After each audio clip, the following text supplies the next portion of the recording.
pakilala ko sa inyo yung bagong pamormang sapatos, no? Ito yung Li-Ning light fashion po na tinatawag nila, no? Ang ganda nito, guys. Pamorma, and nasa pangalan pa lang, light po talaga, napakagaan, napaka-comfortable. Actually, dati nga ginamit ko pa to sa pag-judge ko, no? Kahit naka-formal attire, bagay pa rin ito.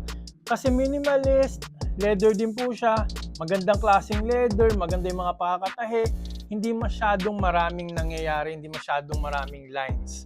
Para nga siyang Jordan 1 low di ba? And guys, tignan nyo kung gaano to ka-flexible, oh.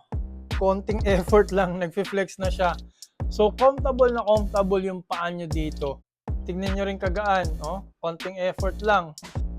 Pero, ang pinakamalupit dito, guys, is napakamura lang niya now, no? Na usually nasa 1,400 to 1,800 lang ito.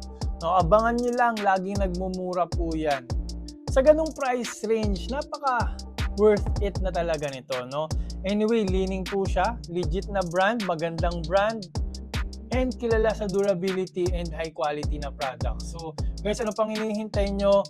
Talagang maire-recommend ko to kung pamorma man lang ang pinag-uusapan. Huwag nang lumayo, and hindi nyo na kailangan bumili ng mga mamahaling sapatos, pamorma.